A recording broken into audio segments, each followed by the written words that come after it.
Welcome back to Talk Tickers. This is the show for the serious investor who wants the earnings call alpha without, sitting through an hour of hold music.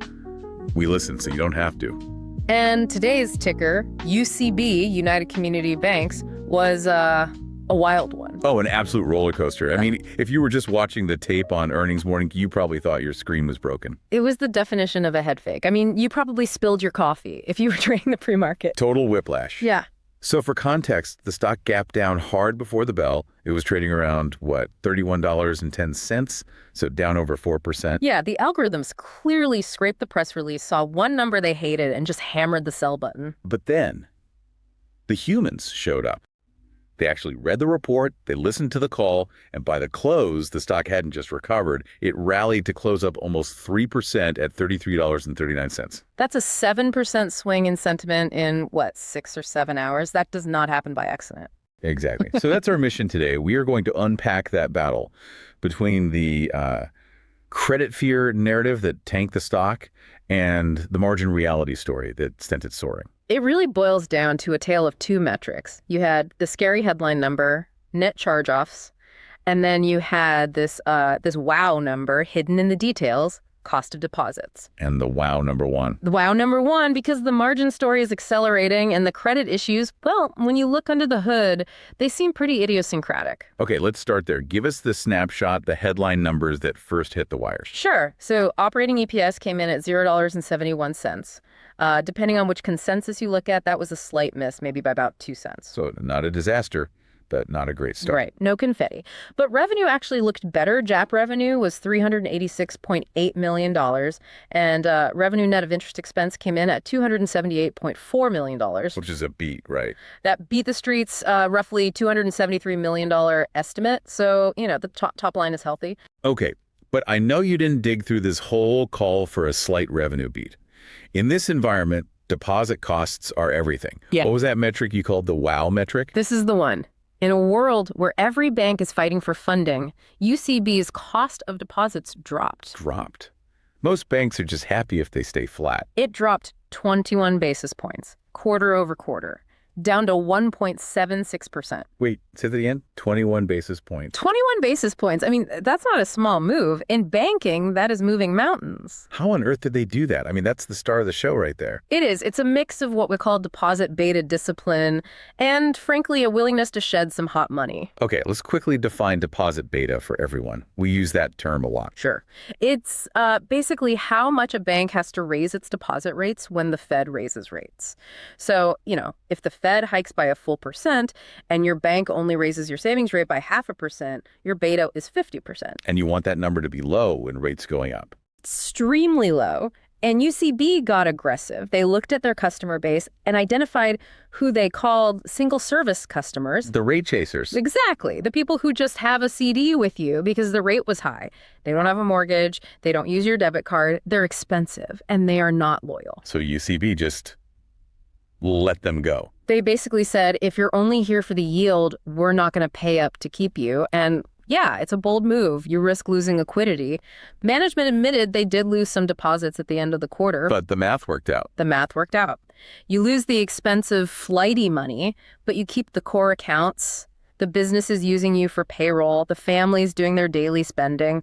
That stuff is sticky and cheap. And that drop in funding costs flows right into the net interest margin, the NIM. Correct. The NIM expanded to 3.62%. That's up 4 basis points from last quarter and a huge 36 basis points from a year ago. 36 basis points in this environment that's the holy grail. That's pure operating leverage.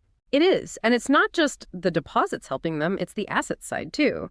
They're remixing the balance sheet, moving out of lower yielding securities and into higher yielding loans. The loan to deposit ratio ticked up to 82%. So they're widening the spread from both ends, swapping low-return bonds for high-return loans and high-cost deposits for low-cost ones. That's the playbook. And what got me really interested was the forward guidance. Usually banks are super cautious, but they seemed pretty confident this isn't over. Management expects NM to expand another 2 to 4 basis points in Q1. Okay, this brings us to what they call the repricing engine. This is where the bull case really starts to make sense. Break that down for us. It's basically a conveyor belt of old assets and liabilities maturing. So on the asset side, they have about $1.4 billion in loans that are currently earning around 4.90%. Which is way below current market rates. Right. So as those loans get paid off in 2026, that cash comes back and they can lend it out at today's much higher rates. It's a massive automatic tailwind. And the same thing is happening on the liability side.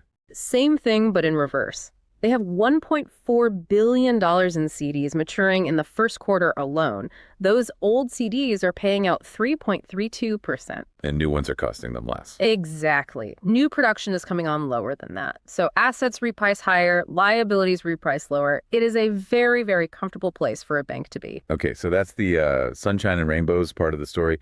Now we have to talk about the storm cloud, the credit noise that caused that morning panic. Right. So the guidance was for net charge-offs, or NCOs, to be somewhere between 20 and 25 basis points. They came in at 34. That's a big miss. If you're an algorithm, you see credit losses up 40% over guidance and you just sell. No questions asked. Precisely. The fear was that this was normalization, that high rates were finally breaking the system, and UCB was the canary in the coal mine. But management's line was that these are idiosyncratic. That's the favorite word of any banker under pressure. It is. But in this case, the data seems to back them up. It wasn't like a broad-based decay in the portfolio. It was really two specific commercial loans. All right, let's stress test that. The first one was a big franchise loan. Yeah, a $14 million credit to a large franchisee in a national system. The operator got into trouble, the stores closed, and usually the parent company, the franchisor, steps in. Because they don't want dark storefronts with their logo on them. That's the safety net. But in this one specific case, the safety net broke. There was a dispute between the operator and the parent, no resolution was found, and UCB had to take a $6 million charge off. So, bad luck. But the second one, the SBA loan. This one feels, I don't know, a bit inexcusable. This is the one that really got the analysts buzzing. It was a $4 million owner-occupied SBA loan. Now, the whole point of an SBA loan is that it's government guaranteed. If the borrower defaults, the government covers a huge piece of it. Unless you screw up the paperwork. And they did. They admitted there was a documentation error. Because of that error, they decided not to even try to get the government guarantee. They just ate the whole loss. You're kidding me? A $4 million typo. Essentially. Now, to be fair, they said this is the first time in 12 years it's happened. They did an after-action review, all the corporates speak. But yeah, it's embarrassing. It's more than embarrassing. As an investor, I'm thinking, if they mess this one up, what else is in the filing cabinet? And that was the fear. But the chief risk officer was very firm. He said, they scrubbed the portfolio. These are isolated events. And when he was asked specifically about tariffs, he said they're seeing zero impact on their borrowers so far. And they stuck to their original guidance for 2026. They did, guiding right back to that 20 to 25 basis point loss rate. And based on the stock's recovery, it seems like the market eventually believed them. Okay, so margin up, credit a fixable blip, let's talk strategy, M&A. This was refreshing. The CEO, Lynn Harton, was just brutally honest. He said he sees less than 2 handfuls, so fewer than 10 banks in their whole footprint that are even worth buying. Less than 10? Wow. Yeah. He said the good ones aren't for sale, and they don't want the fixer-uppers. They don't want to inherit someone else's problem. I loved his analogy for it. The popcorn analogy. Yes. We're just waiting for the popcorn to pop. It's a great image. You can't force it. They aren't going to do a dumb deal just to show growth. It's the anti-M&A pivot. So if you're not spending billions buying other banks, what do you do with that capital? You give it back to the shareholders. Because M&A is off the table, capital return is on. They bought back 1 million shares in Q4. And the timing on that was pretty good. Excellent.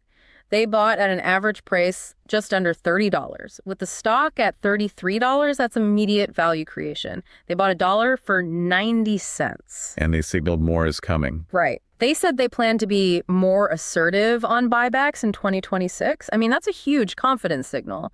They're telling you they think their own stock is the best deal out there. Okay. Let's wrap with a few operational details. Expenses were a little hot. A little. OPEX was $151.4 million. It was a couple of things, a one-off catch-up in health insurance, but also higher incentives. For what? Record loan production. I mean, that's the good kind of expense. You'll happily pay bonuses if your team is crushing it. Okay, which brings us to our favorite segment. This is where we take all this data and spin it into a trade idea. It's speculative, it's high risk, And it is I'll definitely... call financial advice. All right, you're the hedge fund analyst. Pitch me. Okay. I call this trade the paperwork arbitrage long. Paperwork arbitrage. All right, I'm listening. Here's the setup. UCB just publicly admitted to a clerical error that cost them millions. They are humiliated. The market hates that kind of operational risk. Okay. But think about the psychology in that boardroom right now. A bank that messes up SBA paperwork is a bank that is going to be hyper-focused inward.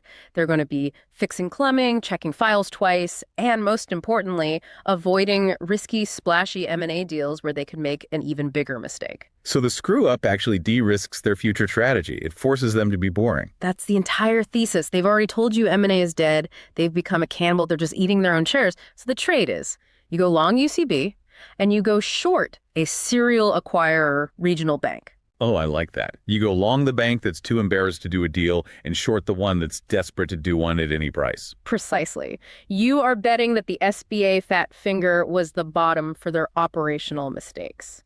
Now you just ride the buyback wave while the CEO sits on his hands. It is a boring is beautiful trade disguised as a contrarian play. You're buying the discipline that comes after the mistake. That is surprisingly plausible. And with the buybacks, you've got a built-in floor under the stock. Exactly. The company is your safety net. So to wrap this all up, UCB delivered a messy beat.